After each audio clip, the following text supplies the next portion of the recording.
हाँ बेटा देखो नमस्ते। ये लेक्चर नंबर अगला है और इसमें चैप्टर लेना है। शुरू करते हैं। वो थोड़ी सी बात बताई थी बेटा मैंने कुछ हाइड्रोकार्बन्स के बारे में, जो इसलिए दिलाई थी कि ताकि आप लोगों की कुछ 10th की बातें हैं वो याद रह जाए। कहने का वो भी चीज़ आती है, लेकिन अपने जो टॉपिक्स पढ़ाया था वो बेटा ऑर्गेनिक केमिस्ट्री के अंदर आता है। अब अपना जो पहला चैप्टर पढ़ता है, ठीक है बेटा, भले एग्रीकल्चर केमिस्ट्री हो भले अपने सामान्य केमिस्ट्री, कोई फर्क नहीं पड़ता। टॉपिक्स का नाम some basic concept of chemistry, मतलब कुछ मूलभूत अवधारणाएं हैं केमिस्ट्री की जो आप लोगों को बताएगी। सबसे पहली बात है कि यहाँ पर अपन सबसे पहले बोलते हैं कि भाई विज्ञान है। विज्ञान से आप क्या समझते हो, सबसे पहली बात है।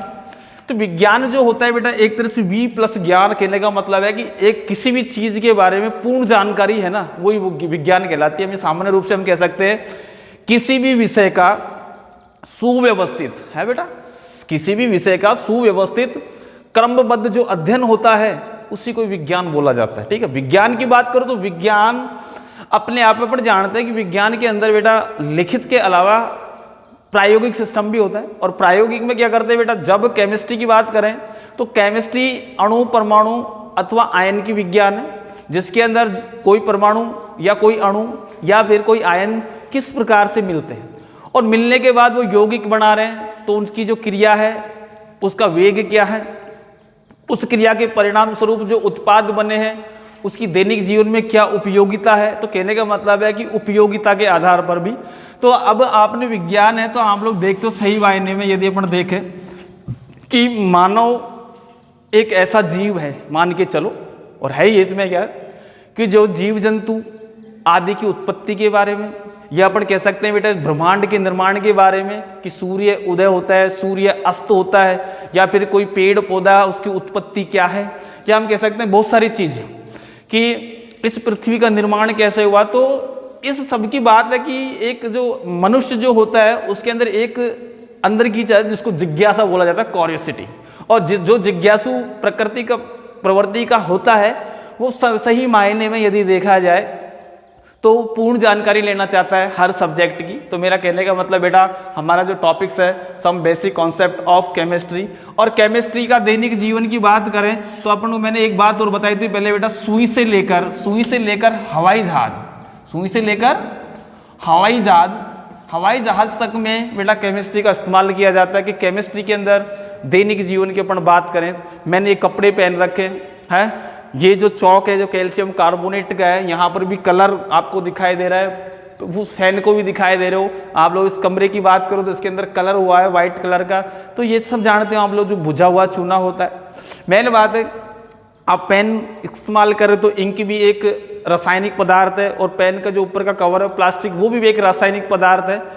तो अपना अनछुआ सिस्टम है नहीं, तो सुबह से लेकर शाम तक अपन हमेशा केमिस्ट्री के संपर्क में ही रहते हैं, पहली बात। दूसरी बात, अगर हम बीमार हो जाते हैं तो किसकी दुकान पे जाते हैं, मेडिकल वाले की। कहने का मतलब है जो केमिस्ट होता है उसके पास जाते हैं, तो वहाँ पर डॉक्टर हमको कुछ दवाइयाँ लिखता है, तो दवाइयाँ जो भी है वो भी सब रसायन विज्ञान की ही देन है, जिसके अंदर कुछ सल्फाडाइजीन की बात करो, पेनिसिलिन की बात करो, या फिर अपन कह सकते हैं स्ट्रेप्टोमाइसिन की बात करो, या फिर ओरियोमाइसिन की बात करो, या फिर बहुत सारी ऐसी दवाइयाँ हैं जिसमें सल्फागुआडिन है, सल्फाडाइजीन है, जो तीव्र संक्रामक रोग को खत्म करने में प्रयुक्त होती है बेटा, है ना। तो कहने का मतलब है कि हमारे दैनिक जीवन के अंदर रसायन विज्ञान का बेटा बहुत बड़ा योगदान है। तो बहुत बड़े योगदान की बात कर रहे हो तो आजकल अपन देख रहे हैं कृषि रसायन के अंदर भी बहुत तगड़ा इस्तेमाल किया जाता है। कहने का मतलब है कि फसलों की उत्पादकता को बढ़ाने के लिए, कहने का तो इन एग्रीकल्चर केमिस्ट्री के अंदर यदि अपन बात करें तो फसलों की जो उत्पादकता है वो बढ़ाओगे, क्योंकि अपन जानते बढ़ती हुई जनसंख्या है और खाद्य पदार्थ की क्या रहती है बेटा समस्या। यदि अपन पुराने ढर्रे से या पुरानी चीज पुरानी सिस्टम से यदि अपन खेती बाड़ी करें तो उस कंडीशन के अंदर फसलों में जो पैदावार है अनाज की बहुत कम होगी, और बहुत कम होगी तो उस कंडीशन के अंदर अपनी भुखमरी की समस्या आ सकती है, क्योंकि अरे जब अनाज ज़्यादा होगा ही नहीं तो खाएगा क्या। तो इसलिए पेस्टिसाइड का इस्तेमाल किया जाता है, और उसके साथ साथ जो हानिकारक इसके जीव होते हैं जिसको मतलब जो अपने फसलों को नुकसान पहुंचाते हैं उनको मारने के लिए भी रसायन विज्ञान में का बहुत बड़ा योगदान है। इसी प्रकार से खरपतवार को हटाने के लिए, खरपतवार का मतलब होता है कि हमारी जो मुख्य फसलीय पादप है, जो हमारी फसलीय पादप है उसके साथ कुछ अवांछनीय पेड़ पौधे भी उग जाते हैं जो हमारी मुख्य फसल को क्या करते हैं बेटा, नुकसान पहुंचाते हैं। वो खरपतवार कहलाते हैं। जैसे अपने कह सकते हैं बेटा, सामान्य रूप से गेहूं के साथ बथुआ उगता है और बथुआ एक खरपतवार है और ये क्या करता है बेटा, अपन जो खेत में पोषक तत्व है, खाद्य पदार्थ है, जो भी है, उससे को क्या कर लेता है बेटा, अवशोषित करेगा। जो हमारा जो मूल है अर्थात मुख्य पौधा है वो क्या होगा बेटा, धीरे धीरे कमजोर होगा और वो खरपतवार बढ़ जाएगी। तो इसलिए अपन कहते हैं निराई गुड़ाई क्यों करते हैं खेतों में। निराई गुड़ाई का कारण यह है कि ताकि उसकी जड़ों को, पेड़ पौधों की जड़ों को उसको उचित मात्रा में ऑक्सीजन मिले, साथ में ही जो खरपतवार है, कहने का मतलब अवांछनीय पौधे हैं, उनको भी आप लोग हटा सको। फिर इसके बाद और बात आती है कि भाई यहाँ पर केमिस्ट्री की कुछ शाखाएं हैं, ब्रांच है। तो मतलब है कि केमिस्ट्री की शाखाओं के अंदर मैंने आपको बता दिया था बेटा उस दिन भी। और पहले टॉपिक कहने का मतलब केमिस्ट्री की मुख्य रूप से शाखा है। सबसे पहली बात करें तो अपनी कह दी बेटा कार्बनिक रसायन। कौन सी? कार्बनिक रसायन। कार्बनिक रसायन। और इस रसायन के अंदर अपन जानते हैं बेटा मुख्य रूप से कार्बन और उनसे बने हुए यौगिकों का अध्ययन किया जाएगा। नंबर 2 की बात करें तो अपना बेटा अकार्बनिक रसायन। कौन सी? अकार्बनिक रसायन। नंबर 3 की बात करें तो बेटा होती है बेटा भौतिक रसायन। कौन सी? भौतिक रसायन, जिसको फिजिकल, ये है बेटा ऑर्गेनिक केमिस्ट्री, ये है इनऑर्गेनिक केमिस्ट्री, ये फिजिकल केमिस्ट्री। नंबर 4 की बात करें तो बेटा कृषि रसायन। कौन सी रसायन? कृषि रसायन, जिनके अंदर पेड़ पौधों की उत्पादकता का क्या किया जाता है बेटा, अध्ययन किया जाता है। भौतिक रसायन के अंदर क्या होता है, किसी भी रासायनिक अभिक्रिया का वेग, उसकी क्रियाविधि और उसके अंदर उत्पाद किस टाइप में कब बने, कितनी मात्रा में बने, उन सब का अध्ययन। क्वथनांक है, गलनांक है, या हम कल से हिमांक है, इन सब का जो अध्ययन किया जाता है वो भौतिक रसायन के अंदर आता है। कृषि रसायन के अंदर अपन समझ में आ गया। अगला है बेटा विश्लेषण रसायन। कौन सी? विश्लेषण रसायन। और विश्लेषण रसायन को एनालिटिकल केमिस्ट्री बोलते हैं, जिसके अंदर कार्बनिक अकार्बनिक यौगिकों का विश्लेषण किया जाता है कि वो उपयोगी है नहीं है, उनको अधिक मात्रा में किस प्रकार से बनाया जाए। तब नंबर 6 की बात करो तो बेटा औद्योगिक रसायन। औद्योगिक रसायन। औद्योगिक रसायन का मतलब ये इंडस्ट्रियल केमिस्ट्री होती है और इस रसायन के अंदर उद्योगों के अंदर, उद्योग धंधों के, चीनी है, नमक है, आप लोग बनाते हैं बहुत सारी चीज़ें, आप जानते हो। औद्योगिक रसायन के अंदर प्लास्टिक है, ये भी बना रहे हो, H2SO4 बना रहे हो, बहुत सारी चीज़ है, बहुत सारे केमिकल जो है हमेशा किसमें उद्योगों में बनाए जाते हैं अधिक मात्रा में। तो औद्योगिक रसायन के अंदर, ठीक है बेटा। नंबर 7 की बात करो तो बेटा नाभिकीय रसायन। कौन सी रसायन? नाभिकीय रसायन। और भी बहुत सारे रसायन की बेटा बहुत सारी ब्रांच होती हैं और इन ब्रांचों की बात करो तो मुख्य रूप से अभी हाल फिलहाल अपन सभी रसायन को पढ़ते हैं। कुछ टॉपिक्स में ये भी आती है, कुछ में ये भी आता है, कुछ में ये भी आता है, तो अलग अलग। कार्बन से बने यौगिकों का अध्ययन कार्बनिक रसायन। कार्बन के अलावा जिन यौगिकों का अध्ययन किया जाता है अकार्बनिक। भौतिक मैंने अभी बताया, क्वथनांक, गलनांक या किसी रासायनिक अभिक्रिया की क्रियाविधि आप लोग किस प्रकार के बताओगे वो। कृषि रसायन के अंदर फसल से संबंधित जितनी भी आप लोग भले कीटाणुनाशी, रोगाणुनाशी का इस्तेमाल करो। खरपतवार के बारे में बात करो, यूरिया के बारे में करो, DAP डाई अमोनियम फास्फेट के बारे में बात करो, जिसको आप लोग काला खाद वगैरह बोलते हो। फिर विश्लेषण में, औद्योगिक में, ये तो ये कुछ शाखाएं हैं बेटा, और ये शाखाएं हैं केमिस्ट्री की, कुछ शाखाएं हैं। तो ये शाखाओं के बाद मुख्य रूप से अपन बात करना चाहें तो औद्योगिक रसायन के बाद औषध रसायन भी है बेटा। औषध रसायन का मतलब जिसके अंदर आप लोग दवाइयों का उपयोग करते हो। फिर यहाँ पर अपन कह सकते हैं कि दैनिक जीवन में बहुत सारी चीज़ें हैं, जैसे सोना है, चांदी है, पीतल है, इनका भी इस्तेमाल करते हैं आप लोग। तो बहुत सारी चीज़ें बेटा, मैं आप लोग फिर वापस बोल रहा हूँ कि सुई से लेकर एरोप्लेन तक रसायन विज्ञान का बहुत बड़ा योगदान है। फिर उसके बाद इसी के अंदर एक टॉपिक्स आता है जिसके अंदर में सबसे पहले यहाँ पर रसायन संयोजन के नियम के बारे में बात करेंगे। कौन से बेटा? रसायन संयोजन। रसायन संयोजन के नियम।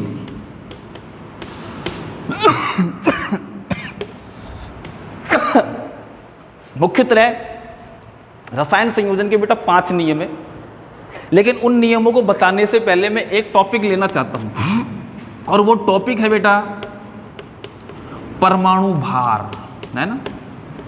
अब एक बात अच्छी तरह से आप जानते हैं कि परमाणु है ना बहुत छोटा होता है, और बहुत छोटा, इतना छोटा ना तो हम उसको देख सकते हैं। अब जब उसको देख ही नहीं सकते तो क्या हम किसी तुला के द्वारा उसका वजन कर सकते हैं कि भाई ये 1 किलो का है, ये 2 किलो का है, ये 4 किलो का है, या 5 किलो का? नहीं। तो आप क्यों साहब आप कैसे करें? ऐसा हो ही नहीं सकता। वर्तमान के अंदर परमाणु भार ज्ञात करने की जो विधि है वो है बेटा द्रव्यमान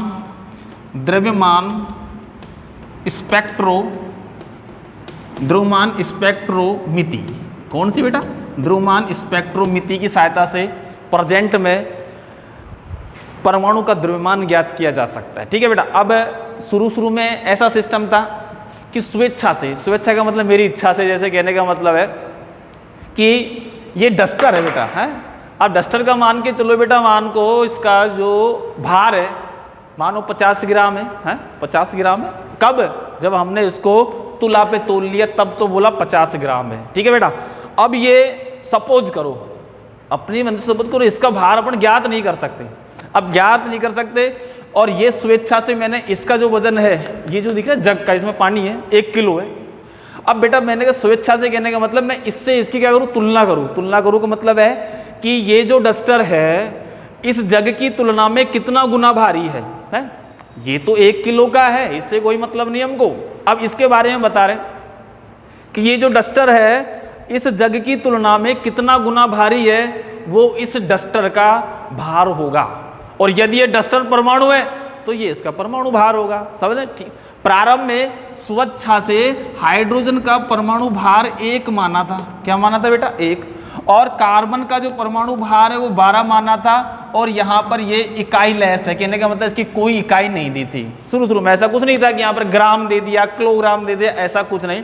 तो कहने का मतलब है सब सही मायने में हम ये कह सकते हैं कि भाई आप परमाणु भार से क्या समझते हो साहब? परमाणु भार ज्ञात करने की जो विधि है वो है द्रव्यमान स्पेक्ट्रोमिति, ध्यान रख लेना पहली बात। दूसरी बात कि भाई परमाणु भार की आप लोग परिभाषा देना चाहें तो परमाणु भार किसी परमाणु का, आप लिख सकते हैं इस चीज को, परमाणु भार किसी परमाणु का वह भार है जो कार्बन 12 के 1/12 भाग से, जो कार्बन 12 समस्थानिक के, जो कार्बन 12 समस्थानिक के 1/12वें भाग से कितना गुना भारी है, वो उस परमाणु का परमाणु भार कहलाएगा। कहने का मतलब समझ में आ गया?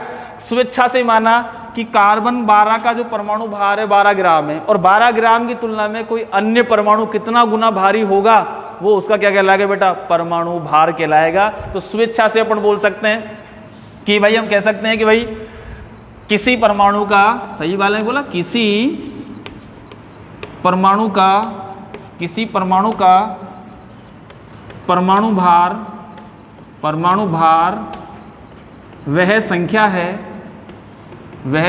है जो कार्बन 12 समस्थानिक की तुलना में कितना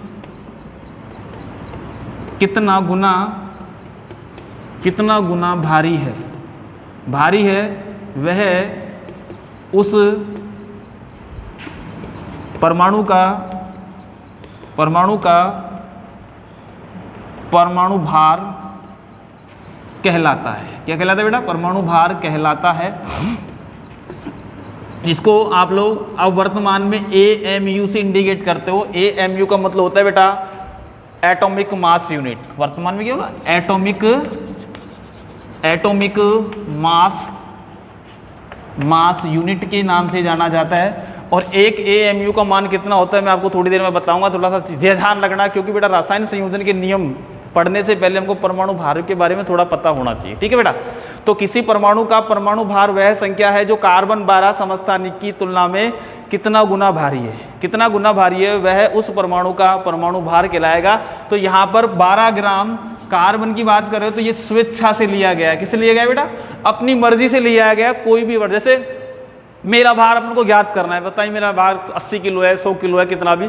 अब इस पंखे को मैं स्टैंडर्ड मान रहा हूँ, मानक मान रहा हूँ, तो इस पंखे की तुलना में मैं कितना गुना भारी हूँ, वो मेरा भार होगा कि नहीं होगा? मैं ये नहीं कह रहा मेरा 100 किलो है। 100 किलो से मतलब अब अपने कार्बन 12 को 12 ग्राम को स्टैंडर्ड माना है, और कोई अन्य परमाणु इसकी तुलना में कितना गुना भारी है ना, वो उसका परमाणु भार कहलाएगा।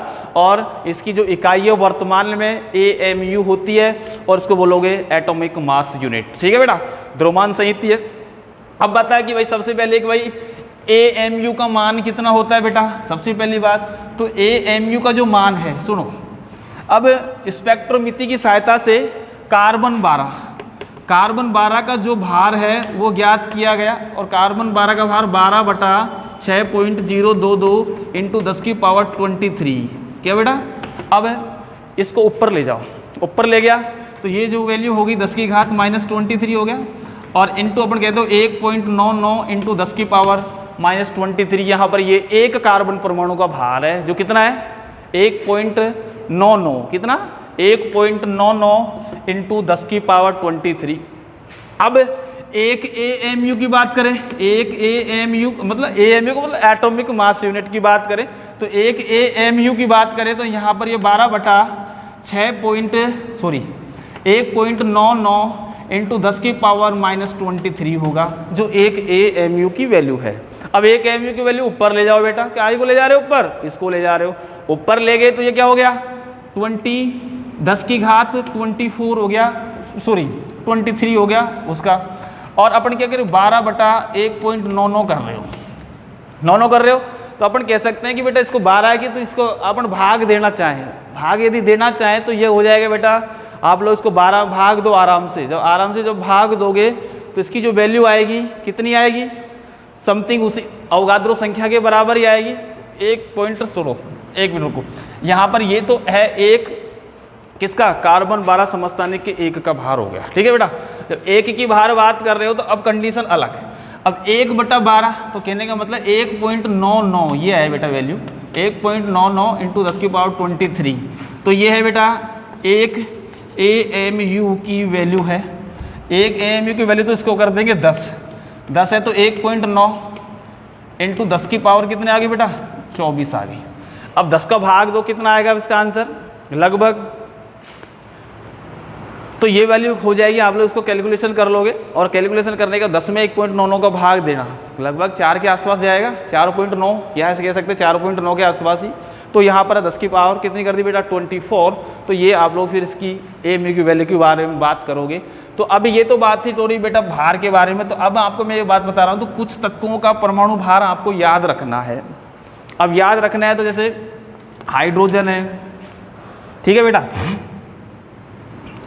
हीलियम है, लिथियम है, बेरिलियम है, बोरोन है, कार्बन है, नाइट्रोजन है, ऑक्सीजन है, फ्लोरीन है, नियोन है, सोडियम है, मैग्नीशियम है, एल्यूमिनियम है, सिलिकॉन है, फास्फोरस है, सल्फर है, क्लोरीन है, आर्गन है, पोटेशियम है, कैल्शियम है, आयरन है, ऐसे लिख रहा हूँ मैं आयरन को, Ag है, और यही मुख्य रूप से आपके काम आने वाले हैं जिनका आपको परमाणु भार ज्ञात रखना है। सबसे पहली बात है कि ये जो परमाणु भार है वो समस्थानिक के रूप में होता है, तो समस्थानिक की बात करें तो इनका पूर्णांक में नहीं होता, कुछ पॉइंटों में होता है और भिन्न में भी होता है, तो अब सीधी सीधी वैल्यू लिखना, आप लोग आगे को पॉइंट के नहीं करेंगे, तो 1.008 होता है, लेकिन एक लिखना है इसका। हीलियम की बात करो तो 4 करना, लिथियम की बात करो 7 करना, बेरिलियम की बात करो 9 करना, बोरोन की बात करो तो बेटा 10 करना, और अब 11 भी कर सकते हैं। कार्बन की बात करो तो आप लोग क्या कर सकते हो बेटा 12, नाइट्रोजन की 14, ऑक्सीजन का 16, फ्लोरीन का 19, नियोन का 20, सोडियम का 23, मैग्नीशियम का 24, ठीक है बेटा, एल्यूमिनियम का 27, सिलिकॉन का 28 29, फास्फोरस का 31, सल्फर का क्या करोगे बेटा 32, क्लोरीन का 35.5 करके चलना, आर्गन का 40, पोटेशियम का 39, कैल्शियम का फिर 40, Fe का बेटा 56 और Ag का 108 करना। तो ये कुछ तत्वों के परमाणु भार हैं, उनको आपको बेटा याद रखना है। इसको आप लोग सबसे पहले मैंने परमाणु भार की परिभाषा दी थी, परमाणु भार की जो इकाई है वर्तमान में AMU है, और AMU को वैल्यू बताई थी बेटा मैंने, है ना, 24 वाली, सिस्टम समझ में आ गया होगा। फिर उसके बाद 1.66 करके बोल सकते हैं, और 12 ग्राम छोड़ो इसको। फिर इसके बाद कुछ तत्वों का आप लोगों को यहाँ पर अब क्या निकालना है बेटा, परमाणु भार निकालना है। और परमाणु भार ये याद रखना, हाइड्रोजन का 1, हीलियम का 4, लिथियम का 7, बेरिलियम का 9, बोरॉन का 11, 10 भी बोल सकते हो, 2 है इसके समस्थानिक, बोरॉन 5 10 और बोरॉन 5 11, कार्बन 12, नाइट्रोजन का 14, ऑक्सीजन का 16, फ्लोरीन का 19, नियोन का 20, सोडियम का 23, मैग्नीशियम का 24, एल्यूमिनियम का 27, सिलिकॉन का 38, फास्फोरस का 31, सल्फर का 32, क्लोरीन का 35.5, आर्गन का 40, पोटेशियम का 39, कैल्शियम का 40, आयरन 26 और सिल्वर 108। तो इनका आप लोगों को परमाणु भार याद करना है। अब अपना जो टॉपिक चलेगा, मैंने आपको बताया था कि इसके अंदर जो नेक्स्ट टॉपिक है वो रसायन संयोजन के नियम है। और ये जो नियम है वो कितने हैं बेटा? 5 है। मैं एक एक करके आपको बताऊंगा, इनकी संख्या 5 है।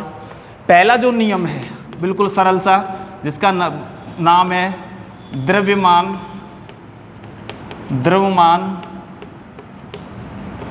संरक्षण का नियम। द्रव्यमान संरक्षण का नियम देने वाला जो वैज्ञानिक है लोवोसिए, इसे रसायन का पिता भी बोलते हैं बेटा, फादर ऑफ केमिस्ट्री, रसायन का पिता, ये फादर ऑफ केमिस्ट्री है।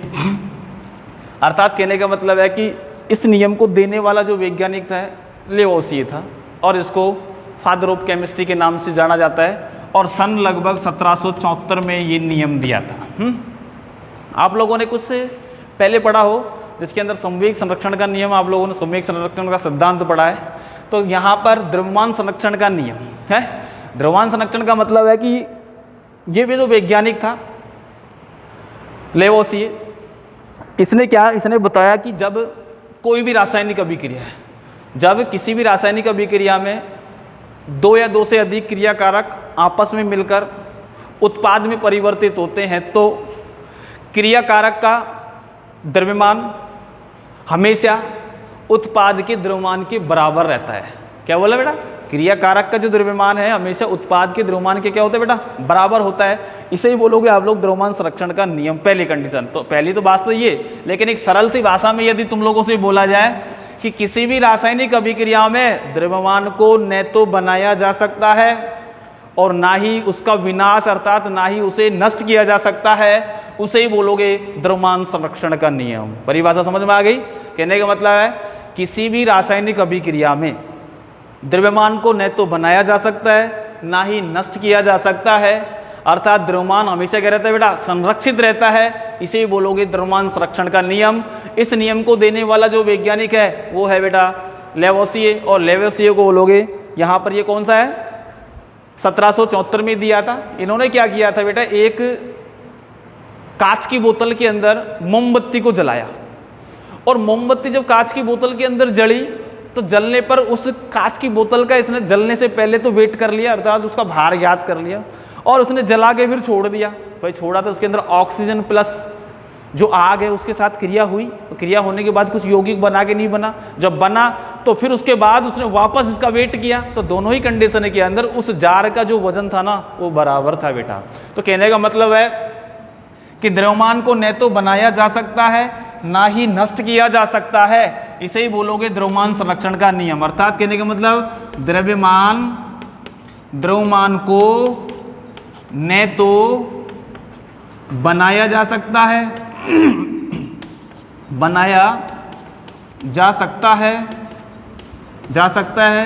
और ना ही नष्ट किया जा सकता है, नष्ट किया जा सकता है। इसे ही द्रव्यमान संरक्षण का नियम कहते हैं। जैसे A प्लस बी ये क्रियाकारक है बेटा, सामान्य मान के चलो इसको क्रियाकारक बोलेंगे, जो आपस में क्रिया करते हैं रिएक्टेंट बोलते हैं इसको इंग्लिश में। क्या बोलेंगे? रिएक्टेंट बोलेंगे। रिएक्टेंट है ये क्रियाकारक। और जब क्रियाकारक आपस में मिलते हैं किसी विशेष परिस्थिति में, तो ये C प्लस डी अर्थात ये आपका क्या बन गया बेटा? उत्पाद बन गया। उत्पाद को अपन क्या बोलते हैं? ये आपका बेटा प्रोडक्ट हो गया। क्या हो गया? प्रोडक्ट हो गया। अब मान के चलो, सपोज करो ये आपका 100 ग्राम प्रोडक्ट क्रियाकारक है, तो उत्पाद भी 100 ग्राम बनेगा। क्या बनेगा?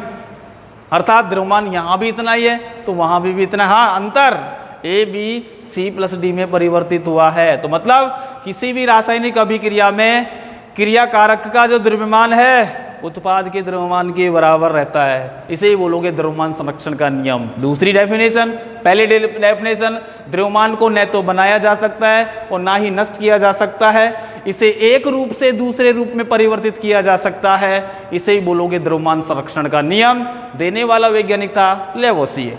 अब इस वैज्ञानिक ने तो दिया, लेकिन फिर बहुत से वैज्ञानिक क्या करते हैं, जब कोई भी रिसर्च होती है तो बेटा पीछे से सिस्टम आता है कि भाई इसका प्रायोगिक रूप से सिस्टम बताओ यार, है ना। प्रायोगिक रूप से मतलब प्रैक्टिकली रूप से आपको इसको क्या करना पड़ेगा, प्रूफ करना पड़ेगा कि ये सही है कि नहीं है।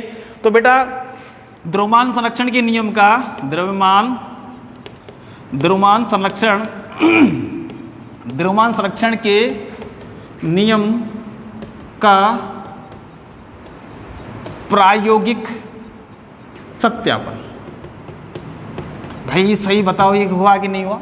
और प्रायोगिक सत्यापन करने वाला जो वैज्ञानिक था बेटा वो है लैंडलॉट। कौन है? लैंडलॉट नामक वैज्ञानिक था। लैंडलॉट नामक वैज्ञानिक ने प्रायोगिक सत्यापन किया। इन महाशय ने क्या किया, इन महाशय ने बेटा क्या किया, एक एच आकार की कांच की नलिका ली। वैसे तुम्हारे किताब में तो इस प्रकार का चित्र बनाया हुआ है, मैं चलो वैसे ही बना देता हूँ। इस प्रकार का ये चित्र है, तुम्हारी किताब के अनुसार बनाओ या फिर एक एच आकार की ट्यूब ले लो, कोई दिक्कत नहीं है। ये अब यहाँ से इसको तोड़ने की बात करो, कहने का मतलब एक एच आकार की बना देते हैं इसको, ऐसे किताब का ये माने फिर वास का माने, कोई दिक्कत नहीं, कैसे चित्र बनाओ मैं आपको बना ही देता हूँ अलग सा। एक एच आकार की कांच की नलिका ली, इस प्रकार की कांच की नलिका है एच आकार की। ये एच आकार अपन जानते हैं एच इस प्रकार ही बनता है, सही सा बना लेना आप, हो गया। और इसकी एक भुजा में यहाँ पर ये ढक्कन लगा दिया और यहाँ पर भी ये ढक्कन लगा दिया, ये ढक्कन लग रहा है मान के चलो, ठीक है बेटा, ये ढक्कन लगा दिया। एक भुजा के अंदर तो इसने क्या डाला, एक भुजा में इसने NaCl डाल दिया, आ गया। दूसरी भुजा के अंदर इसने बेटा AgNO3 डाला, जिसको बोलोगे सिल्वर नाइट्रेट। क्या बोलोगे? सिल्वर नाइट्रेट बोलोगे। अब डालने के बाद क्या किया बेटा, सर्वप्रथम क्या किया, लैंडलॉट नामक वैज्ञानिक ने एच आकार की कांच की नलिका ली और उसकी एक भुजा में सोडियम क्लोराइड का विलयन, जलीय विलयन, और दूसरी भुजा में सिल्वर नाइट्रेट का जलीय विलयन भरा। और भरने के बाद इस पूरी एच आकार की कांच की नलिका का वजन कर लिया, भार ज्ञात कर लिया। अब करने के बाद क्या किया इसने, उसके बाद क्या किया, इस कांच की नलिका को लोटपोट कर दिया। लोटपोट का मतलब ये क्रियाकारक और ये क्रियाकारक, कहने का मतलब NaCl प्लस AgNO3। अब इस दोनों को मिला दिया बेटा, इसने क्या किया, मिला दिया। पहले तो कांच की नलिका में एक भुजा में तो NaCl डाला, दूसरी भुजा में सिल्वर नाइट्रेट डाला। डालने के बाद इस पूरी कांच की नलिका का वेट कर लिया, वजन कर लिया, मान के चलो 100 ग्राम था, ये सोचो।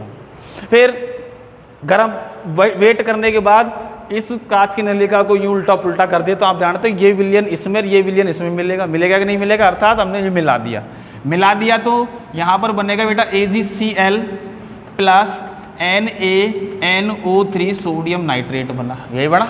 अब बनने की बात क्या चीज़ है ये, क्रियाकारक है बेटा। ये क्या चीज़ है बेटा, उत्पाद। अब देखो मैं इसका भार याद कर रहे हैं, अपन भार की बात करें अच्छी तरह से। फिर Na का अपन ने क्या बताया था, Na का बताया था 23 बताया था, ठीक है। Cl का कितना बताया था, 35.5 बताया था। Ag का कितना बताया था मैंने बेटा, 108 बताया था। N का कितना बताया था बेटा, मैंने 14 बताया था। और O का कितना बताया था बेटा, मैंने 16 बताया था, ठीक है। मैंने क्यों लिख रहा हूँ, ये देखो यहाँ देखो 23 प्लस 35.5 सही है। यहाँ पर Ag का हो गया प्लस करके, Ag का क्या करोगे यहाँ, पहले तो ये सीधा करो, 35 है तो इसका बोलोगे 58.5 हो गया, ये तो जोड़ के लो। Ag कितना 108 प्लस N 14 और 16 3 48 क्या हो गया, ऑक्सीजन का हो गया। अरे प्लस करके है ना 48 तो होएगा भाई, एक नाइट्रोजन का तो 14 और 16 जोड़ के देखो इसको कितना हो गया बेटा, यहाँ 14 जोड़ रहे हो इसके अंदर तो 48 और 14 कितने होते हैं बेटा, 48 और 14 हो गए बेटा 62, और 62 और 108 कितने हो गए, 62 और 108 हो गया आपका 170, क्या हो गया 170 ही हो गया ना। अब यहाँ पर ये 8 8 और 4 12 12 और 8 20 की शून्य आ गया, तो ये पूरा सिस्टम समझ में आ गया। 170 अब 58.5 ग्राम तो क्या है NaCl और 170 ग्राम क्या है सिल्वर नाइट्रेट। अब देखो यहाँ बात करें तो उत्पाद 108 प्लस 35.5 और यहाँ पर ये 23 प्लस 14 प्लस 48 है बेटा, सही बेटा, 23 प्लस 14 प्लस 48। अब यहाँ जोड़ना चाहो सबको जोड़ो, यहाँ जोड़ा, ये जोड़ रहे हो 170 प्लस कितना बेटा 170 प्लस कितना 58.5 58.5 जोड़ो तो 5 और 8 7 5 12 का 2 और 2 228 तो कितना आया 228.5 ग्राम। अब जब सबको जोड़ोगे ना तो यहाँ पर भी 228.5 ग्राम आएगा है। कहने का मतलब है कि किसी भी रासायनिक अभिक्रिया में क्रियाकारक का द्रव्यमान हमेशा उत्पाद के द्रव्यमान के बराबर रहेगा, इसे बोलोगे द्रव्यमान संरक्षण का नियम।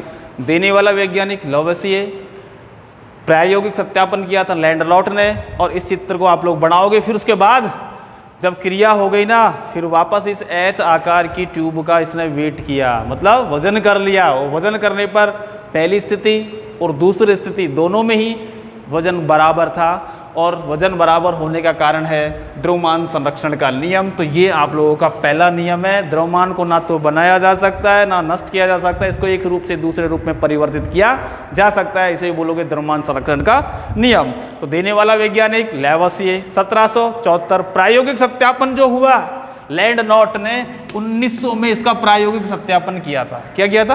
प्रायोगिक सत्यापन किया था सन 1900 में। और जब 1900 की बात करो तो बिल्कुल सही आया था मामला। और भी रासायनिक अभिक्रिया इसने खूब कराई।